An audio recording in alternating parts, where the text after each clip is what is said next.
60 ஆண்டுகளுக்கு மேலாக பயன்படுத்தி வந்த பொது வழிப்பாதையை அடைத்ததால் வீட்டிலிருந்து வெளியே வர முடியவில்லை என்று விவசாயிகள் வேதனை தெரிவித்தனர். திருப்பூர் மாவட்டம் அவிநாசி ஒன்றியம் சேவூர் ஊராட்சிக்கு உட்பட்ட தண்டுக்காரம்பாளையம் கிராமத்தில் சுப்பிரமணி, பாலகிருஷ்ணன், சண்முகம் உள்ளிட்ட 4 விவசாய குடும்பங்கள் சுமார் 60 ஆண்டுகளுக்கு மேலாக தங்களுக்கு சொந்தமான நிலத்தில் விவசாயம் செய்து வருகின்றனர். மேலும் இந்த 4 குடும்பங்களுக்கும் தண்டுக்காரம்பாளையம் கானூர்புதூர் செல்லும் தார் சாலையில் இருந்து தங்களது விவசாய நிலத்திற்கு செல்ல பொதுவழி வண்டித்தடம் ஒன்று உள்ளது. இந்த பொதுவழி வண்டித்தடத்தை விவசாயிகள் பயன்படுத்தி வந்த நிலையில் ரியல் எஸ்டேட் கும்பல் நிலத்தை விலைக்கு வாங்கிவிட்டதாக கூறி பொதுவழி வண்டித்தடத்தையும் சேர்த்து கம்பி வேலி அமைப்பதற்கு பணிகளும் நடைபெற்றது. இதனைத் தொடர்ந்து எங்களுக்கு வேறு பாதை எதுவும் இல்லை என விவசாயிகள் கேள்வி கேட்டதற்கு இந்த நிலத்தை நாங்கள் கிரயம் செய்ததாகவும் இது பொதுத்தடமோ வழித்தடமோ கிடையாது எனவும் தெரிவித்துள்ளனர். மேலும் விவசாயிகளிடம் அடாவடியாக மிரட்டலும் விடுத்துள்ளனர். தொடர்ந்து ஆவணங்களையும் காண்பித்தும் போலீசார் ஏற்க மறுத்து ரியல் எஸ்டேட் கும்பலுக்கு ஆதரவாக பேசி செல்கிறார்கள் என்றும் விவசாயிகள் வேதனையுடன் குற்றச்சாட்டு வைத்தனர். இதனை அடுத்து துறை சார்ந்த அதிகாரிகள் மற்றும் தமிழக அரசு உடனடியாக தலையிட்டு பிரச்சினைக்கு தீர்வு காண வேண்டும் என்றும் பொது வழி தடத்தை மீட்டுக் கொடுக்குமாறு தமிழக அரசுக்கு அப்பகுதி விவசாயிகள் கோரிக்கை விடுத்துள்ளனர். இதெல்லாம் 60 வருடங்களாக நடந்த பொது வழித்தடங்க தான். இந்த வழித்தடத்துல தான் நாங்க போய் வந்திருக்கோம், பாத்தியப்பட்டிருக்கிறோம். எங்களுக்கு உரிய பாத்தியப்பட்ட வழித்தடம் தான். இன்னைக்கு 2 நாளைக்கு முன்னாடி அதை கரையம் பண்ணணும், எங்களுக்கு வழித்தடம் இல்லை, அதை அரைக்க போறோம் அப்படின்னு சொல்லும் பொழுது எங்களுக்கு ஒரு மனக்குமரலா இருக்கு. எனக்கு ஒரு ரொம்ப மனவே வேதனையா இருக்கு. ஒரு விவசாயினுடைய முன்னேற்றத்தை இப்படி ஒரு தடுக்கிறதுக்கு ஒரு இதா இருக்கும் போது அரசாங்கம் இதை தலையிட்டு எனக்கு பண்ணி கொடுக்கிறேன். தாழ்மையோட நான் கந்திலி அருகே 11 மாத குழந்தையின் இறப்பில் சந்தேகம் உள்ளதாக ஆரம்ப சுகாதார நிலைய மருத்துவ அலுவலர் கொடுத்த புகாரின் அடிப்படையில் புதைக்கப்பட்ட குழந்தையை தோண்டி எடுத்து பிரேத பரிசோதனை செய்ததால் பரபரப்பு ஏற்பட்டது. திருப்பத்தூர் மாவட்டம் கந்திலி அருகே மண்டலநாயக்குண்டா ஊராட்சி பத்திரிகானூர் பகுதியில் ராஜ்குமார், இவரது மனைவி முத்துலட்சுமி வசித்து வருகின்றனர். இவர்களுக்கு ஏற்கனவே 3 பெண் குழந்தைகள் உள்ள நிலையில் ஆண் குழந்தை பிறக்க வேண்டும் என்று எண்ணி 4வது குழந்தையை பெற்றுள்ளனர். அந்த குழந்தைக்கு 11 மாத கால இடைவெளியில் உடல்நிலை பாதிக்கப்பட்டு கெஜல் நாயக்கன்பட்டி ஆரம்ப சுகாதார நிலையத்தில் சிகிச்சை பெற்று வந்துள்ளனர். இந்த நிலையில் கடந்த 18ஆம் தேதி அந்த குழந்தை சிகிச்சை பலனின்றி இறந்துள்ளது.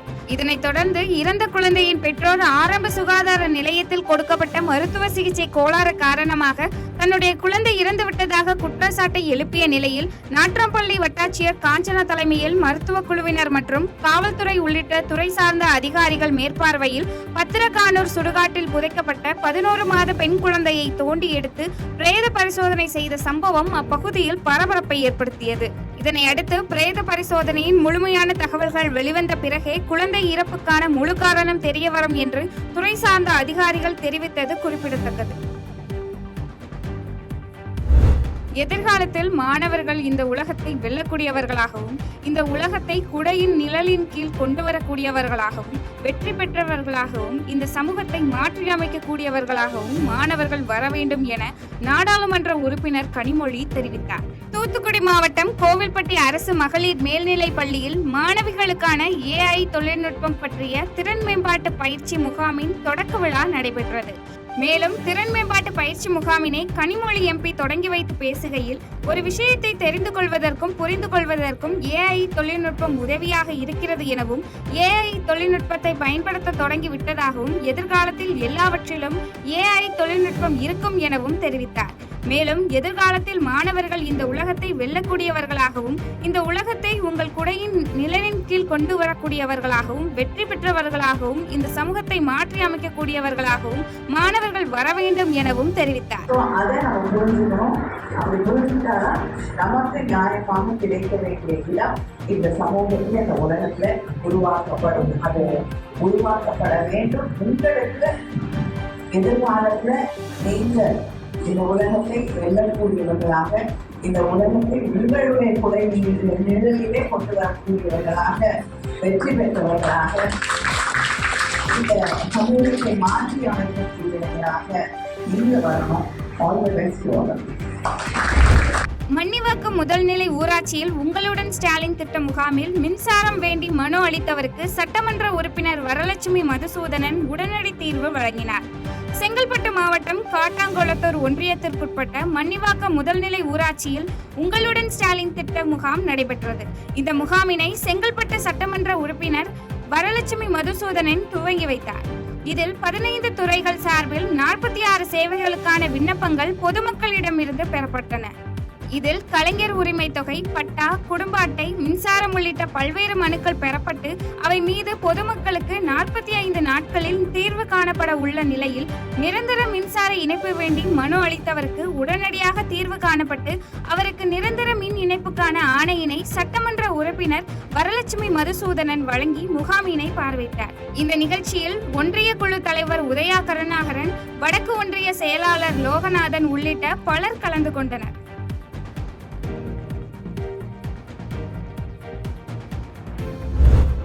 உங்களுடன் ஸ்டாலின் முகாமில் பெறும் விண்ணப்பம் 45 நாட்களுக்குள் தீர்வு காணப்படும் என ராஜ்யசபா எம்பி ராஜேஷ்குமார் தெரிவித்தார். நாமக்கல் அருகே பொட்டணம் கிராமத்தில் நடைபெற்ற உங்களுடன் ஸ்டாலின் முகாமில் கலந்து கொண்ட ராஜ்யசபா எம்பி ராஜேஷ்குமார் பயனாளிகளுக்கு நலத்திட்ட உதவிகளை வழங்கினார். இதில் நாமக்கல் மாவட்ட ஆட்சியர் துர்கா தேவி, நாமக்கல் பாராளுமன்ற உறுப்பினர் மாதேஸ்வரன் உள்ளிட்ட பலர் பங்கேற்றனர். தமிழகம் முழுவதும் உங்களுடன் ஸ்டாலின் சிறப்பு திட்ட முகாமை முதலமைச்சர் ஸ்டாலின் சிதம்பரத்தில் துவக்கி வைத்தார். இதனைத் தொடர்ந்து நாமக்கல் மாவட்டத்தில் உங்களுடன் ஸ்டாலின் சிறப்பு திட்ட முகாம் துவக்க விழா மாவட்ட ஆட்சியர் துர்காமூர்த்தி தலைமையில் நடைபெற்றது. பின்னர் ராஜ்யசபா எம்பி ராஜேஷ்குமார் முகாமினை தொடங்கி வைத்து பார்வையிட்டார். அப்போது முகாமில் பெறப்பட்ட மனுக்களின் அடிப்படையில் உடனடியாக தீர்வு காணப்பட்ட பயனாளிகளுக்கு உதவித்தொகை, மருத்துவ இன்சூரன்ஸ், அடையாள அட்டை, நலத்திட்ட உதவிகளை அவர் வழங்கினார். இதனைத் தொடர்ந்து செய்தியாளர்களிடம் பேசிய அவர், மக்களின் குறைகளை வீட்டிற்கே வந்து கேட்டறிந்து தீர்வு காணும் திட்டமான உங்களுடன் ஸ்டாலின் திட்டத்தை தமிழக முதலமைச்சர் கடலூர் மாவட்டம் சிதம்பரத்தில் துவங்கி வைத்துள்ளதாகவும், முகாம் குறித்து பொதுமக்கள் மத்தியில் மிகப்பெரிய வரவேற்பும் ஆதரவும் உள்ளதாகவும் தெரிவித்தார். மகளிர் உரிமை தொகை பெறும் கவுண்டரில் 200க்கும் மேற்பட்டோர் பதிவு செய்துள்ளனர் என்றும், மேலும் முகாமில் பெறப்பட்ட மனுக்கள் அனைத்தும் ஆன்லைன் மூலம் பதிவேற்றம் செய்யப்பட்டு ஆய்வுக்கு எடுத்துக் கொள்ளப்படும் எனவும், முழுமையான விசாரணைக்கு பின் தகுதியான நபர்களுக்கு 45 நாட்களுக்குள் தீர்வு காணப்படும் எனவும் தெரிவித்தார்.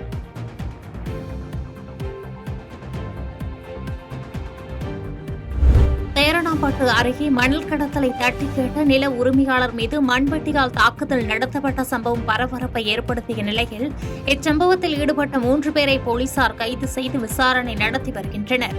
வேலூர் மாவட்டம் பேரணாம்பட்டு அடுத்த எம்பி குப்பம் பகுதியைச் சேர்ந்தவர் செந்தில். இவருக்கு சொந்தமான விவசாய நிலம் அதே பகுதியில் பாலாற்றங்கரை ஓரம் உள்ளது. இந்த விவசாய நிலத்தில் சந்துரு என்பவர் கூட்டாளிகளுடன் இரவு நேரங்களில் மணல் கடத்தலில் ஈடுபட்டதாக கூறப்படுகிறது. இதனை தட்டி கேட்ட நில உரிமையாளர் செந்தில் மீது சந்துரு தனது கூட்டாளிகளுடன் தான் வைத்திருந்த மண்பெட்டியால் செந்திலை முகத்தில் சரமாரியாக வெட்டியுள்ளார். இதனால் முகத்தில் படுகாயங்களுடன் மருத்துவமனையில் செந்தில் அனுமதிக்கப்பட்டுள்ள நிலையில் மேல்பட்டி போலீசார் தாக்குதலில் ஈடுபட்ட சந்துரு, அவரது கூட்டாளிகளான சூர்யா, சக்திவேல் உள்ளிட்ட 3 பேரை கைது செய்து வழக்கு பதிவு செய்து விசாரித்து வருகின்றனர். பர்கூர் அருகே விபத்தில் சிக்கிய 4 வயது சிறுவனுக்கு சிகிச்சை அளிக்க மறுத்த மருத்துவரை கண்டித்து பெற்றோர் மற்றும் உறவினர்கள் வாக்குவாதத்தில் ஈடுபட்ட சம்பவம் பரபரப்பை ஏற்படுத்தியுள்ளது. கிருஷ்ணகிரி மாவட்டம் பர்கூர் அடுத்த சக்கில்நத்தம் கிராமத்தைச் சேர்ந்த சந்தோஷ்குமார் என்பவரது 4 வயது மகன் சிவகுமார் விபத்தில் சிக்கியதாக தெரிகிறது. இதனைத் தொடர்ந்து பெற்றோர் மற்றும் உறவினர்கள் சிறுவனை சக்கில்நத்தம் கிராமத்தில் உள்ள தனியார் கிளினிக்கிற்கு அழைத்து சென்றனர். அங்கிருந்த மருத்துவர் வடிவேல் தனது இருக்கையில் அமர்ந்து கொண்டு சிறுவனுக்கு சிகிச்சை அளிக்க முடியாது என்று கூறியதாக தெரிகிறது. இதனால் ஆத்திரமடைந்த சிறுவனின் பெற்றோர் மற்றும் உறவினர்கள் வாக்குவாதத்தில் ஈடுபட்டது பரபரப்பை ஏற்படுத்தியது. மேலும் மருத்துவர் வடிவேல் கண்டண்டி அரசு ஆரம்ப சுகாதார நிலையத்தில் மருத்துவராக பணி செய்து வருவது குறிப்பிடத்தக்கது. நத்தம் அருகே சில்லறை மதுபான கடைக்குள் புகுந்து மதுபானங்களை சாலையில் ஊற்றி பொதுமக்கள் போராட்டத்தில் ஈடுபட்டது பரபரப்பை ஏற்படுத்தியது. திண்டுக்கல் மாவட்டம் நத்தம் செங்குறிச்சி அருகே குரும்பப்பட்டியில் குடியிருப்புகள் மற்றும் அரசு மருத்துவமனைக்கு அருகில் செயல்படும் டாஸ்மாக் கடையை அகற்றக் கோரி செங்குறிச்சியில் சுற்றுவட்டார பகுதிகளைச் சேர்ந்த 100க்கும் மேற்பட்ட ஆண்கள் பெண்கள் ஆர்ப்பாட்டத்தில் ஈடுபட்டனர். அப்போது பொதுமக்கள் மது பாட்டில்களை பதுக்கி வைத்திருந்த பீரோவை தலைச்சுமையாக தூக்கி சாலைக்கு கொண்டு வந்தனர். பின்னர் பூட்டை உடைத்து அதற்குள் வைத்திருந்த மது பாட்டில்களை எடுத்து திறந்து மதுவை சாலையில் ஊற்றி போராட்டத்தில் ஈடுபட்டனர். இதனால் அப்பகுதியில் அரை மணி நேரத்திற்கு மேலாக போக்குவரத்து பாதிப்பு ஏற்பட்டது. இதையடுத்து காவலர்கள் சட்டவிரோதமாக சில்லறை மது விற்பனை கடை நடத்தி வந்த அலெக்ஸ் என்பவரை காவல் நிலையத்திற்கு அழைத்து சென்றனர். சட்டவிரோதமாக நடைபெற்று வரும் சில்லறை மது விற்பனை கடைக்குள் புகுந்து மது பாட்டில்களை எடுத்து சாலையில் மதுவை ஊற்றி பெண்கள் உள்ளிட்ட பொதுமக்கள் போராட்டம் நடத்தியது அப்பகுதியில் பரபரப்பை ஏற்படுத்தியது.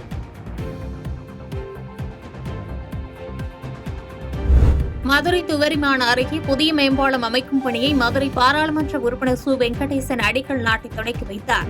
மதுரை மாவட்டம் துவரிமான் அருகே பெங்களூரிலிருந்து கன்னியாகுமரி செல்லும் தேசிய நெடுஞ்சாலை உள்ளது.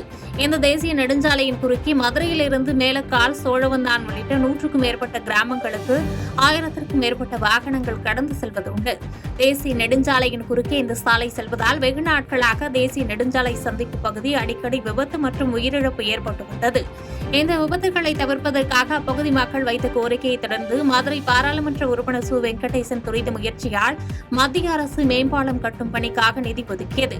இந்நிலையில் இதற்கான அடிக்கல் நாட்டு விழாவில் மதுரை பாராளுமன்ற உறுப்பினர் வெங்கடேசன் கலந்து கொண்டு பாலம் கட்டும் பணிகளை தொடங்குவதற்காக அடிக்கல் நாட்டினார். பின்னர் செய்தியாளர்களை சந்தித்த அவர், மத்திய அரசு இந்த மேம்பாலம் கட்டும் பணிக்கு கடந்த வருடம் ஒப்புதல் வழங்கப்பட்டு 44 கோடி ரூபாய் நிதி ஒதுக்கப்பட்டுள்ளதாகவும் இன்னும் 10 நாட்களுக்குள் இந்த மேம்பாலம் கட்டுவதற்கான பணிகள் தொடங்கி 12 மாத காலத்திற்கு நிறைவு பெறும் என்று தெரிவித்தார். அதனுடைய தொடர்ச்சியாக நகாய் மிக விரைவாக இந்த பணியை செய்து இன்றைக்கு 44 கோடி ரூபாய் செலவில் இங்கே மேம்பாலம் அமைய இருக்கிறது. 12 மாத காலத்திற்குள் இந்த மேம்பாலம் கட்டி முடிக்கப்பட வேண்டும் என்பது விதிமுறை. எனவே 12 மாத காலத்திற்குள் மிகச்சிறப்பான ஒரு மேம்பாலம் இங்கே கட்டமைக்கப்படும். அந்த மேம்பால பணியை இப்பொழுது ஒரு எம்பி என்ற முறையில் நான் துவக்கி வைத்திருக்கின்றேன். இந்த பகுதியினுடைய மக்களுக்கு உயிர்காக்கிற ஒரு மிக முக்கியமான ஒரு திட்டத்தை துவக்கி வைக்கிற பெருமையை இன்றைக்கு அந்த மகிழ்ச்சியை உங்களோடு பகிர்ந்து கொள்கிறேன். அரசு பள்ளியில் உள்ள விடுதியில் காலை உணவு சாப்பிட்ட 9 மாணவிகளுக்கு உணவு ஒவ்வாமை ஏற்பட்டு மருத்துவமனையில் சிகிச்சைக்காக அனுமதிக்கப்பட்டது தென்காசியில் பரபரப்பை ஏற்படுத்தியது. தென்காசி மாவட்டம் குற்றாலம் பகுதியில் செயல்பட்டு வரும் இந்து சமய அறநிலையத்துறை கட்டுப்பாட்டில் உள்ள அரசு பெண்கள் மேல்நிலைப் பள்ளியில் உள்ள விடுதியில் 53 மாணவிகள் பயின்று வருகின்றனர். இந்நிலையில் இன்று இந்த விடுதியில் காலை உணவு சாப்பிட்ட 11ஆம் மற்றும் 12ஆம் வகுப்பு 6ஆம் வகுப்பு பயின்று வரும் 9 மாணவிகளுக்கு உணவு ஒவ்வாமை ஏற்பட்டு தென்காசி அரசு மருத்துவமனையில் தீவிர சிகிச்சை பெற்று வருகின்றனர். மேலும் துறை சார்ந்த அதிகாரிகள் அரசு விடுதியில் விசாரணை மேற்கொண்டனர்.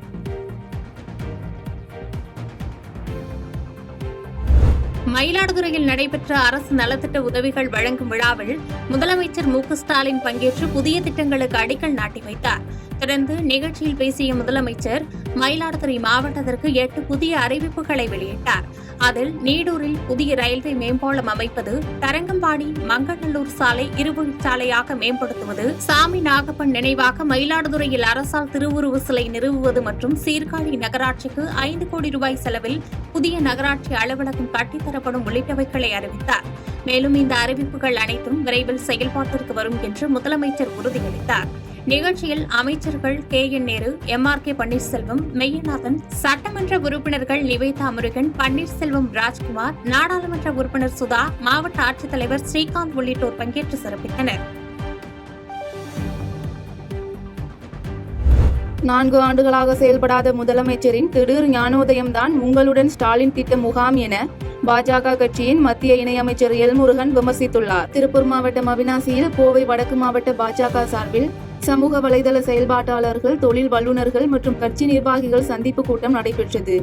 இந்த கூட்டத்தில் பாரதிய ஜனதா கட்சியின் மத்திய இணையமைச்சர் எல்முருகன் கலந்து கொண்டு கருத்துகள் மற்றும் திட்ட செயல்பாடு குறித்து ஆலோசித்தார். இதனைத் தொடர்ந்து செய்தியாளர்களிடம் பேசிய அவர், கடந்த 4 ஆண்டுகளாக செயல்படாத முதல்வரின் ஞானோதயம்தான் உங்களுடன் ஸ்டாலின் திட்டம் என்றும், நிர்வாக திறமையின்மை, ஊழல்கள் மற்றும் சட்ட ஒழுங்கு சீர்குலைவு ஆகியவற்றை மறைக்கத்தான் இந்த திட்டம் என கடுமையாக சாடியுள்ளார். மேலும் பேசிய அவர், விலைவாசி அதிகரிப்பு, மின்சார கட்டண உயர்வு என மக்கள் மேல் வரி உயர்வை செயல்படுத்தும் இந்த ஆட்சி முழுமையான செயலிழந்த ஆட்சியாக உள்ளது என விமர்சித்தார். தொடர்ந்து மக்களை ஏமாற்ற பல்வேறு யுக்திகளை கையாண்டு கொண்டிருப்பதாக குற்றம் சாட்டியவர் 2026 சட்டமன்ற தேர்தலில் ஸ்டாலினுக்கு மிகப்பெரிய தோல்வி காத்துக் கொண்டிருப்பதாக தெரிவித்தார்.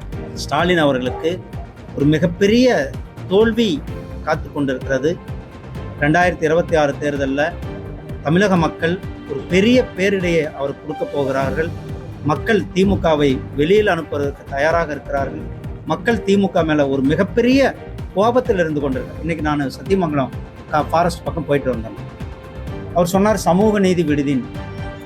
ஆனால் அது விடுதி மாணவர்கள் தங்குவதற்கு எந்த லாக்கில்லாத விடுதியாக இருக்கிறது. உதயநிதி ஸ்டாலினை துணை முதலமைச்சர் ஆக்கியதுதான் தமிழக முதலமைச்சரின் 4 ஆண்டு சாதனை என அதிமுக பொதுச் செயலாளர் எடப்பாடி பழனிசாமி விமர்சித்துள்ளார். தமிழ்நாடு முழுவதும் மக்களை காப்போம், தமிழகத்தை மீட்போம் என்ற முழக்கத்தை முன்வைத்து அதிமுக பொதுச் செயலாளர் எடப்பாடி பழனிசாமி தேர்தல் பிரச்சாரத்தில் ஈடுபட்டு வருகிறார். இதன் ஒரு பகுதியாக அரியலூரில் நடைபெற்ற பிரச்சாரத்தில் கலந்து கொண்டு பேசிய எடப்பாடி பழனிசாமி அரியலூர் சட்டமன்ற தொகுதியில் அதிமுக ஆட்சியில் செயல்படுத்தப்பட்ட பல்வேறு திட்டங்களை பட்டியலிட்டு திமுக ஆட்சியில் எந்த திட்டங்களையும் நிறைவேற்றி தரவில்லை என்றும் குற்றம் சாட்டினார். திமுக ஆட்சியில் ஒரு மருத்துவக் கல்லூரி கூட திறக்கப்படவில்லை என்றும் அதற்கான திறமை ஸ்டாலினுக்கு இல்லை என்றும் கூறியவர் ஸ்டாலின் பொம்மை முதலமைச்சர் என்று கடுமையாக சாடினார். மேலும் திமுக ஆட்சிக்கு வந்தால் நீட் தேர்வு ரத்து செய்யப்படும் என்ற ஸ்டாலின் வாக்குறுதி பொய் என்று கூறியவர் நீட் தேர்வு தோல்வி காரணமாக உயிரிழந்த 24 பேரின் மரணத்திற்கு ஸ்டாலின் தான் பொறுப்பேற்க வேண்டும் என்றும் தெரிவித்தார். தொடர்ந்து உதயநிதி ஸ்டாலினை துணை முதலமைச்சர் ஆக்கியதுதான் தமிழக முதலமைச்சரின் 4 ஆண்டு ஆட்சியின் சாதனை என விமர்சித்தார். சரக்கு வாகனங்களில் பொதுமக்களை தேர்தல் பிரச்சாரத்திற்கு அழைத்து வந்த அதிமுக நிர்வாகிகள் மீது மாவட்ட நிர்வாகம் நடவடிக்கை எடுக்குமா என்ற கேள்வி எழுந்துள்ளது. மறைந்த முன்னாள் முதலமைச்சர் ஜெயலலிதா சரக்கு வாகனங்களில் பொதுமக்களை ஏற்றக்கூடாது எனவும் பயணம் செய்யக்கூடாது எனவும் தனது ஆட்சி காலத்தில் ஆணை பிறப்பித்தார். ஆனால் தற்போது அரியலூர், ஜெயங்கொண்டம் ஆகிய சட்டமன்ற தொகுதிகளில் அதிமுக பொதுச் செயலாளர் எடப்பாடி பழனிசாமி மேற்கொள்ளும் தேர்தல் பிரச்சாரத்திற்கு 300க்கும் மேற்பட்ட சரக்கு வாகனங்களில் அதிமுக நிர்வாகிகள் பொதுமக்களை அழைத்து வந்துள்ளனர். மேலும் எடப்பாடி பழனிசாமி தேர்தல் மற்றும் பொதுமக்களை சந்தித்து ஸ்டாலினை வீட்டுக்கு அனுப்புதல் உள்ளிட்ட பிரச்சாரங்கள் மேற்கொண்டு வருவதை தொடர்ந்து அரியலூர் மாவட்டத்தில் சிமெண்ட் தொழிற்சாலைக்கு சுண்ணாம்பு கற்கள் ஏற்றி செல்லும் கனரக வாகனங்களால் பொதுமக்கள் மற்றும் வாகன ஓட்டிகள் பெரும் அவதிக்குள்ளாகி வரும் நிலையில் அதிமுக பொதுக்கூட்டத்திற்கு சரக்கு வாகனங்களில் பொதுமக்களை ஏற்றி வந்தவர்கள் மீது ஆட்சியாளர்களும் அதிகாரிகளும் நடவடிக்கை எடுப்பார்களா என கேள்வி எழுந்துள்ளது. பாரதிய ஜனதா கட்சி இல்லை என்றால் திமுக அழிந்து 20 வருடம் ஆகியிருக்கும் என்றும் திமுகவை பாஜக தான் வெற்றி பெற வைத்தது என்றும் நாம் தமிழர் கட்சியின் ஒருங்கிணைப்பாளர் சீமான் தெரிவித்துள்ளார். சென்னை கிண்டியில் அமைந்துள்ள காமராஜரின் நினைவகத்தில் முன்னாள் முதலமைச்சர் காமராஜரின் பிறந்த நாளை முன்னிட்டு நாம் தமிழர் கட்சியின் ஒருங்கிணைப்பாளர் சீமான் காமராஜரின் உருவ சிலைக்கு மாலை அணிவித்து மரியாதை செலுத்தினார். இதனைத் தொடர்ந்து செய்தியாளர்களிடம் பேசிய அவர் உங்களுடன் ஸ்டாலின் திட்டம், வீடு தேடி அரசு மற்றும் ஓரணியில் திரள்வோம் உள்ளிட்ட திட்டங்கள் குறித்து கேள்வி எழுப்பியவர் ஆட்சி முடிய 6 மாதம் இருக்கும்போதுதான் திமுக அரசுக்கு மக்கள் மீது காதல் வரும் என்று விமர்சித்துள்ளார். மேலும் பேசிய அவர் பாஜக என்ற கட்சி இல்லை என்றால் திமுக அழிந்து 20 வருடம் ஆகியிருக்கும் என்றும் பாஜகவை வளரவிடக் கூடாது என பேசியே திமுக அரசு ஆட்சிக்கு வந்துவிட்டதாகவும் குற்றம் சாட்டினார். தொடர்ந்து திராவிட ஆட்சி குறித்து பேசியவர் தீரன் சின்னமலை என்றால் கவுண்டர்களையும், முத்துராமலிங்க தேவர் என்றால் தேவர்களையும் மற்றும் இமானுவேல் சேகரனுக்கு தேவேந்திர குல தலைவர்களையும் மரியாதை செய்ய சொல்லும் அரசு தனது அப்பா கலைஞரின் நினைவிடத்திற்கு அனைவரையும் அழைத்து செல்வதாக குற்றம் சாட்டினார். மேலும் இந்த மண்ணின் தலைவர்கள் மற்றும் முன்னோர்களை சாதியாக பிரிக்கும் திராவிட அரசை அழிக்க காலம் வந்துவிட்டதாக தெரிவித்தார். 4.5 வருஷம் 4.5 ஆண்டுகள் ஆட்சியில் இருந்துட்டு இந்த தேர்தல் வரும்போது ஒரு காதல் வரும் பாருங்க. தோண்டப்பட்ட குழிகள் மூடப்படும், சாலைகள் போடப்படும், எல்லாம் நடக்கும். விளக்குகள் மின்சாரம் அணையாமல் கொடுக்கப்படும். இதுதான் என் உடன் பிறந்தார்களே தேர்தல் அரசியல், கட்சி அரசியல். என்றைக்கு இது இரண்டையும் கடந்து மக்கள் அரசியல் இந்த மண்ணில் மலருதோ அன்னைக்குத்தான் மகத்தான தலைவன் காமராஜரின் ஆட்சி இந்த மண்ணில் மலரும். செயற்கை நுண்ணறிவு என்பது விவசாயம் முதல் விண்வெளி வரை உள்ளது என்றும் அதனை சரியான முறையில் கையாள்வது பொறியாளர்களால் தான் முடியும் என்றும் இஸ்ரோ முன்னாள் விஞ்ஞானி மயில்சாமி அண்ணாதுரை தெரிவித்துள்ளார். கோவை பீளமேடு பகுதியில் உள்ள தனியார் கல்லூரியில் நடைபெற்ற நிகழ்ச்சியில் இஸ்ரோவின் முன்னாள் விஞ்ஞானி மயில்சாமி அண்ணாதுரை கலந்து கொண்டார். அப்போது நிகழ்ச்சியில் பேசிய அவர் இந்தியாவின் முன்னேற்றத்திற்கு காரணம் கல்வி என்று தெரிவித்தார். மேலும் பேசிய அவர் பொறியியல் படித்தவர்களால் அனைத்து இடங்களுக்கும் செல்ல முடியும் என்றும் விவசாயத்திற்கும் பொறியியல் துறை சார்ந்த பல்வேறு நன்மைகள் கிடைப்பதாக தெரிவித்தார். தொடர்ந்து தற்போது நடைபெறும் போர்களில் மனிதர்கள் நேரடியாக மோதாமல் இயந்திரங்கள் மூலம் மோதிக்கொள்வதாக தெரிவித்தவர் இயந்திர பலம் அனைத்து துறைகளிலும் முக்கிய பங்காற்றுவதாக கூறினார். நிகழ்ச்சியை தொடர்ந்து செய்தியாளர்களிடம் பேசிய மயில்சாமி அண்ணாதுரை செயற்கை நுண்ணறிவு என்பது விவசாயம் முதல் விண்வெளி வரை உள்ளது என்றும் அதனை சரியான முறையில் கையாள்வது பொறியாளர்களால் தான் முடியும் என்றும் தெரிவித்தார். மேலும் உலக அளவில் அதிகமான பொறியாளர்களை உருவாக்கும் நாடு இந்தியா என்றும் விண்வெளி துறையிலும் இந்தியா தன் பங்காற்றி முதல் 3 வரிசைகளில் இடம்பெற்றுள்ளதாக பெருமை தெரிவித்தார். துறையிலும் வரும், ஆனால் எல்லா துறையிலும் வந்தாலும் கூட அந்த எல்லா துறையிலும் அந்த செயற்கை நுண்ணறிவு எப்படி பயன்படுத்தணும் அப்படிங்கிறதுக்கான வழிமுறைகளையும் சிறப்பாக செய்யக்கொண்டது கண்டிப்பாக பொறியியலாளர்களால் தான் முடியும், இன்ஜினியர்களால் தான் முடியும். அதில் உலக அளவில் அதிகமான இன்ஜினியர்கள் உருவாக்கக்கூடிய நாடு இந்தியா. இந்தியாவில் அதிக அளவில் பொறியாளர் உருவாக்கக்கூடிய நாடு தமிழ்நாடு. நாகூர் மற்றும் வேளாங்கண்ணியில் நடைபெற்ற உங்களுடன் ஸ்டாலின் திட்ட முகாமை மாவட்ட ஆட்சியர் ஆகாஷ் மற்றும் தமிழ்நாடு மீன் வளர்ச்சி கழக தலைவர் கௌதமன் ஆகியோர் நேரில் சென்று பார்வையிட்டனர். தமிழக முதலமைச்சர் மு.க. ஸ்டாலின் கடலூர் மாவட்டம் சிதம்பரத்தில் உங்களுடன் ஸ்டாலின் திட்ட முகாமினை தொடங்கி வைத்தார். இதனைத் தொடர்ந்து தமிழகம் முழுவதும் இந்த முகாம் நடைபெற்று வரும் நிலையில் நாகை மாவட்டத்தில் நாகை நகராட்சிக்கு உட்பட்ட நாகூரிலும் கீழ்வேலூர் தாலுகாவிற்கு உட்பட்ட வேளாங்கண்ணியிலும் உங்களுடன் ஸ்டாலின் திட்ட முகாம் நடைபெற்றது. இந்த முகாமை மாவட்ட ஆட்சியர் ஆகாஷ் மற்றும் தமிழ்நாடு மீன் வளர்ச்சி கழக தலைவர் கௌதமன் ஆகியோர் நேரில் சென்று பார்வையிட்டனர்.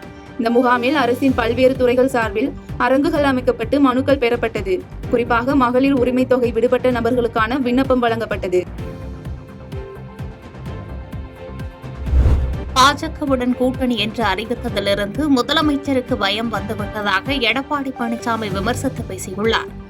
மக்களை காப்போம், தமிழகத்தை மீட்போம் என்ற முழக்கத்தை முன்வைத்து தீவிர பிரச்சாரத்தில் ஈடுபட்டு வரும் அதிமுக பொதுச் செயலாளரும் எதிர்க்கட்சித் தலைவருமான எடப்பாடி பழனிசாமி கடலூர் மாவட்டம் சிதம்பரத்தில் விவசாய பிரதிநிதிகளுடன் சந்திப்பு மேற்கொண்டார். அப்போது விவசாயிகள் மத்தியில் உரையாற்றிய அவர், அதிமுக ஆட்சியில் ரூபாய் 12,000 கோடிக்கு மேல் பயிர்க்கடன் தள்ளுபடி செய்யப்பட்டதாகவும் அதிமுக அரசு கொண்டு வந்த பல நல்ல திட்டங்களை திமுக அரசு நிறுத்திவிட்டதாக குற்றம் சாட்டி பேசினார். தொடர்ந்து செய்தியாளர்களுக்கு பேட்டியளித்த எடப்பாடி பழனிசாமி, பாஜகவுடன் கூட்டணி என்று அறிவித்ததால் முதலமைச்சருக்கு பயம் வந்துவிட்டதாக விமர்சித்து பேசினார். மேலும் அரசு ஊழியர்கள் அரசுக்காக அரசியல்வாதியாக மாறிவிடக் கூடாது என்று தெரிவித்தார். மேலும் பாமகவில் நடக்கும் உட்கட்சி பிரச்சினைகளில் நாங்கள் தலையிட முடியாது என்று கருத்து கூறிய எடப்பாடி பழனிசாமி, ஓ பன்னீர்செல்வம் குறித்து எழுப்பப்பட்ட கேள்விக்கு காலம் கடந்துவிட்டதாக பதிலளித்தார். பிரச்சனை எல்லாம் என்னன்னு கேட்டு மனு வாங்கின அந்த மனு என்னாச்சு? அப்பவே மக்களுடைய பிரச்சனை கொடுத்துட்டாங்கல்ல. 4 வருஷத்துக்கு மக்களுடைய பிரச்சனை தீர்க்கல. அவ்வளவு பிரச்சனை இருப்பதாக இந்த முதலமைச்சரே ஒத்துக்கிறாரு. இப்போ இன்னும் இருக்குது எஞ்சி எவ்வளோ 8 மாசம் இருக்குது. 8 மாசத்துல எந்த பிரச்சனை தீர்க்க முடியும்? விவசாயிகள் சொன்னாங்கல்ல, அவ்வளவு பிரச்சனை எடுத்து சொன்னாங்க. இதுதான் உண்மை. இதெல்லாம் ஒரு ஷோ, ஒரு நாடகம். அடுத்து வருகின்ற 2026 ஆண்டு நடைபெறுகின்ற தேர்தலில் மக்களை ஏமாற்றுவதற்காக இப்படிப்பட்ட ஒரு விளம்பர மாடல் அரசு நேற்று தினம் அந்த விளம்பரத்தை முதலமைச்சர் தொடங்கியிருக்கார். மத்தியில் கூட்டாட்சி, மாநிலத்தில் குடும்ப ஆட்சி என்று சீமான் விமர்சித்து பேசியுள்ளார். திருச்சி விமான நிலையத்தில் கார் நிறுத்துவது தொடர்பாக மதிமுக, நாம் தமிழர் கட்சியினர் இடையே மோதல் தொடர்பான வழக்கில் திருச்சி குற்றவியல் நீதிமன்றத்தில் நாம் தமிழர் கட்சி ஒருங்கிணைப்பாளர் சீமான் உள்ளிட்ட 19 நிர்வாகிகள் நேரில் ஆஜராகினர். விசாரணைக்கு பின்னர் நீதிமன்றத்திற்கு வெளியில் செய்தியாளர்களுக்கு பேட்டியளித்த சீமான், வழக்கில் அடுத்த ஜூலை 19ஆம் தேதி தீர்ப்பு வழங்குவதாக நீதிபதி தெரிவித்ததாக கூறினார். மேலும் ஓரணியில் தமிழ்நாடு என்பது இந்தி திணிப்பிற்கு எதிராகவா என்று கேள்வி எழுப்பிய அவர், மத்தியில் கூட்டாட்சி, மாநிலத்தில் குடும்ப ஆட்சி என்று கடுமையாக விமர்சித்தார். ஓரணியில் தமிழ்நாடு எதுக்கு திரளுது? எதுக்காக திரளுது? ஓரணியில் தமிழ்நாடு எதுக்கு? இந்தி திணிப்புக்கு எதிராவா? இல்லை வடவர்கள் வருகையை தடுத்து அப்படியா? இல்லை எதுக்காவது சொல்லுங்க. ஏதாவது ஒன்று இருக்குதா? இல்லை நிலவள கொள்ளைகளை எதிர்த்தா? ஏதாவது ஒன்று சொல்லுங்க.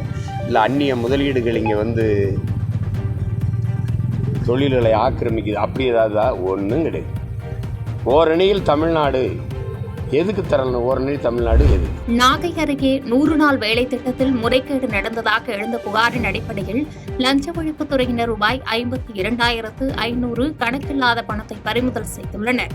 நாகை மாவட்டம் வேளாங்கண்ணிக்கு அருகில் உள்ள தெற்கு பொய்கை நல்லூர் ஊராட்சியில் 100 நாள் வேலை திட்ட பணிகளில் வேலை செய்யாத பயனாளிகள் பெயரில் வேலை செய்ததாக ஊதியம் பெறப்பட்டு அந்த ஊதியத்தை ஊராட்சி செயலர் அன்புராஜ் முறைகேட்டில் ஈடுபட்டு வருவதாக நாகை லஞ்ச ஒழிப்புத்துறை போலீசாருக்கு ரகசிய தகவல் கிடைத்துள்ளது. அதனைத் தொடர்ந்து லஞ்ச ஒழிப்புத்துறை அதிகாரிகள் சம்பந்தப்பட்ட ஊராட்சி அலுவலகத்தில் திடீர் சோதனை நடத்தினர்.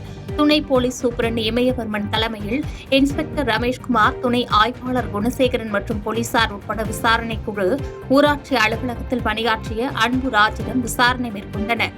சோதனையின் போது ரூபாய் 52,500 வரை கணக்கில்லாத பணம் பறிமுதல் செய்யப்பட்டது. மேலும் இது தொடர்பாக ஊராட்சி செயலர் அன்புராஜிடம் லஞ்ச ஒழிப்புத்துறை அதிகாரிகள் தீவிர விசாரணை நடத்தி வருகின்றனர். தாலிக்கு தங்கம் திட்டத்தை ஜெயலலிதா ஆட்சியில் இருக்கும் வரை தொடர்ந்தார்கள். இப்போது என்ன ஆனது என்று அமைச்சர் தாமு அன்பரசன் கேள்வி எழுப்பியுள்ளார். சென்னை ஆலந்தூரிலிருந்து பல்லாவரம் செல்லும் வழித்தடத்தில் மினி பேருந்து சேவை மற்றும் உங்களுடன் ஸ்டாலின் திட்டத்தை அமைச்சர் தாமு அன்பரசன் தொடங்கி வைத்தார். பின்னர் செய்தியாளர்களை சந்தித்த அமைச்சர், வாக்குறுதிகளில் 90% நிறைவேற்றி நாட்டு மக்களின் பேரன்பை முதலமைச்சர் பெற்றுள்ளதாக தெரிவித்தார். தாலிக்கு தங்கம் வழங்கும் திட்டத்தை நிறுத்தி வைத்துள்ள அதிமுக தற்போது தேர்தலை ஒட்டி மகளிருக்கு 2,000 தருவதாக பேசி வருவது அரசியல் நோக்கத்தில் பேசுவதாக பதிலடி தந்தார். தேர்தலில் அப்பதான் 2,000 கொடுக்குறாங்க, 5,000 கொடுக்குறாங்க. திட்டத்தை கொண்டு வந்து நம்ம தலைவர் தான். இருக்கிறவங்களுக்கு ஒழுங்காக கொடுக்கணும்னு நினைக்கிறவர் தான் நம்ம தலைவர். தேர்தல் வரதுனால நான் 5,000 கொடுக்குறேன், நாளைக்கு தங்கம் தரேன்னு சொல்லி சொன்னாங்க. ஜெயலலிதா கொடுத்தாங்க. இப்போ அவர் யோகியம் போல எல்லா மீட்டிங்லையும் பேசுறாரு. நாளைக்கு தங்கம் திட்டத்தை கலந்து நம்முடைய முதலமைச்சர் நிறுத்திட்டாருன்னு சொல்லிட்டு நான் இங்கே நிருபர் தான். நீங்கள்லாம் 3.25 லட்சம் அப்ளிகேஷனை அந்த மாதிரி இருக்கிற வரையும் ஓரளவுக்கு காலம் தாமதி கொடுத்தாங்க. 3.25 லட்சம் அப்ளிகேஷனை எல்லா தமிழ்நாடு போது எல்லா ஆஃபீஸும் மனு வாங்கினதோட சரி கடப்பில் போட்டு போயிட்டாங்க. இவர் வந்தவனை கொடுத்தாரா? இந்த திட்டத்தை முழுவதுமாக நிறுத்தது யாருன்னா எடப்பாடி பழனிசாமி தான். சென்னை திருவொற்றியூர் சட்டமன்ற தொகுதிக்குட்பட்ட பகுதிகளில் ரூபாய் 5,50,00,000 மதிப்பீட்டில் மக்கள் நல பணி திட்டத்தின் கீழ் பள்ளி கட்டிடங்கள் கட்டுவதற்கான அடிக்கல் நாட்டு விழா நடைபெற்றது. இந்த நிகழ்ச்சியில் வடசென்னை நாடாளுமன்ற உறுப்பினர் கலாநிதி வீராசாமி, திருவொற்றியூர் சட்டமன்ற உறுப்பினர் KP சங்கர் உள்ளிட்டோர் கலந்து கொண்டு அடிக்கல் நாட்டி பணியை தொடங்கி வைத்தனர். இதனைத் தொடர்ந்து காமராஜர் பிறந்தநாள் விழா மணலி சின்ன சேக்காடு உயர்நிலைப் பள்ளியில் கொண்டாடப்பட்ட நிலையில் பள்ளியில் 10ஆம் வகுப்பு படித்த தூய்மை பணியாளரின் மகள் இரட்டையர் இருவரும் 467 மதிப்பெண் பெற்ற நிலையில் அவர்கள் இருவரையும் பாராட்டி ரூபாய் 25,000 பண உதவி செய்தனர்.